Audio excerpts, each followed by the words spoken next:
Welcome back to Antigua Barbuda today. We're speaking to our next guest, who is no stranger to Antigua Barbuda today, or to Antigua, although she's joining us via Zoom today. We've got to find out exactly where she is because she travels ever so often. We're speaking to Janis Hough, life coach. She's created 52 conversations with a focus on mental health. So welcome to 52 Conversations with Janis Hough. All right, Janis, good morning. Thank you for joining us. Good morning. Thank you for being back with you and actually in the country. So okay, very good. I was thinking we're going to have to start a segment that's called Where in the World is Janis? So thank you for confirming. You are back on island, are you? I am back on island. I've been back, 6 weeks? So I'm in my sleepy hollow in Erlings. All right, before we get into the conversations, talk to us about life in the UK before you left. How was it when you left? I think it was getting more hopeful because people were having vaccines and that was starting to roll out. So people were definitely starting to feel a lot better about moving into that space. And I think definitely that's continuing. You know, my own family, my brother, my sister, my mum, people like that, our friends, your closest people, they're starting to get vaccines. And that mixed in with, yes, there are still people getting COVID and being quite unwell, but definitely I think we're moving towards more hope. And hopefully they won't move the goalposts too much. Yes, indeed. We're keeping our fingers crossed. We're looking forward to May when we hope international travel will be back to where it used to be. Indeed. Absolutely. All right, now talk to us about your 52 conversations with Janis. Now, talk to us, first of all, about how you became a life coach and what prompted that decision. Oh, gosh, there's a bit of a story there. I hold my mum responsible for that, actually, and I thank her for that every single day. Let's just say there were things in my story, because I think we all have a story to tell, and we all go through a journey in life that leads us in a certain direction.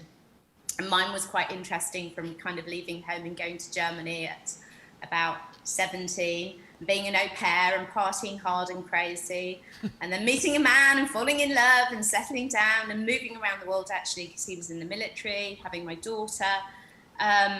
And always kind of feeling like there was something else other than this so-called 9-to-5 life that we're told we're supposed to be in. And ultimately, I drifted into education within the military sector, and then within special education when I moved back to the UK. And basically what I found was a lot of the institutionalized medical model thinking that we were imposing on people already with disabilities was not helping them. I'm not a teacher, I'm not qualified to teach, but I ended up in the position that I was running a department and then actually being asked to teach and engage with people with various disabilities, a lot of them visual impairment, because it was a specialist college, the Royal National College for the Blind in Hereford, shout out to them. And they also had people with other disabilities.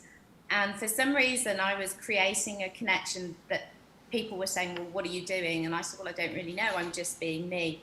Now, inadvertently, I'd started drifting into using something called NLP, neuro-linguistic programming, which really looks at the way that we use our brains, the way that creates our feelings and behaviors. And that was kind of the start of my journey, and always having had this passion that no matter what happens to us, we can change. 100% we can change. The thing is, we don't always know how to make the changes. So there's NLP, there's hypnosis, integral eye movement therapy, patterns of physical transformation. All of these things that I use are very holistic, and they're all about joining mind and body together. And then if we fast track a little bit, I realized that actually all I'm ever doing when I work with my clients, when I'm conversing with people, is just having conversations. So people change via stories and metaphor, and we all have a story. So I guess in a way 52 conversations is feeding myself, yet actually feeding other people. Does that make sense? It does actually. I can see how you can benefit from it, as well as trying to help other people as well. I'm glad you talked about the idea of, well, we're talking about the 52 conversations. Talk to us about the element of communication. That seems to be a very important key in not only coaching, but in mental health. Well, communication is key, right? And what we need to remember that equally, although we're talking about conversation here, the actual words that we speak form a very small part of a conversation and a communication that any interaction happens with any human beings. And And very much equally, though, what I do is talk to people when I'm working with my clients is I help them to understand the language that they speak to themselves inherently creates their world. So if I'm inside my monkey mind, as I'm going to call it, and I'm saying, oh, Janice, it's going to be a really rubbish day today because you don't feel very, very well, and, I can create that future, I can create that path. If I wake up and I say, hey, so yesterday wasn't so hot, but I know today's going to be even better because, by the way, I've got this going on, I know all these people, I've got food, I've got light, I've got electricity. I can literally talk myself into how I want to feel. Now, we all have that ability, and lots of people poo-ha that, but state is contagious. And by that, I mean my interaction with any human being that I have is dictated by the energy that I'm sending to them and the energy that I'm receiving. Often when I work with clients, I wear what I would call protection. So if their energy is a little bit bad, I need to keep that out so that I can get to do the work that I do.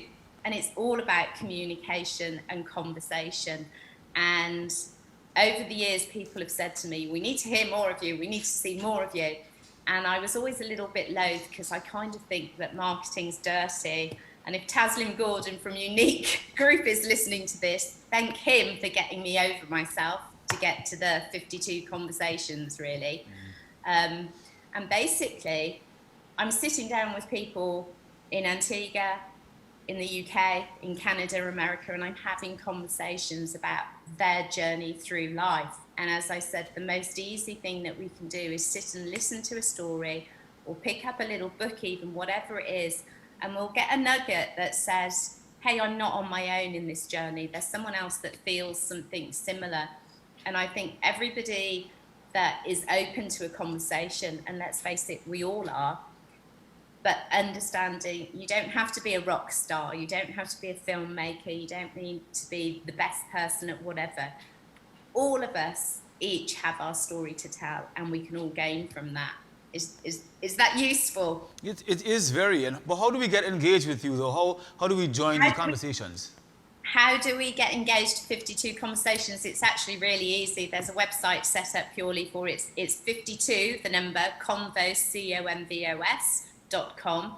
If you go over there, the first episode was with Brenda Lee Brown, who everybody in Antigua will know, I'm sure. She joins you often enough. Mm-hmm. And that was just the conversation that I needed to kick off with conversations. So I know Brenda quite well. We've worked together on creative ideas. I've been to a writing workshops with her. And when I go into the conversation with someone, I don't necessarily have an idea of where I think it's going. I've reached out to them because there's something about them that I want to hear a little bit more. And I can honestly say the conversation with Brenda was so enlightening and went in such a different direction, and all the feedback has been fantastic. So, it's 52convos.com. You can watch it on YouTube, you can listen to it on a podcast. It's really easy access, and everything mostly is going to be under an hour. This weekend, episode 2 is coming out with an amazing guy called Tom Morley, who is the ex-drummer of a top 80s UK band that went global, Scritti Politti.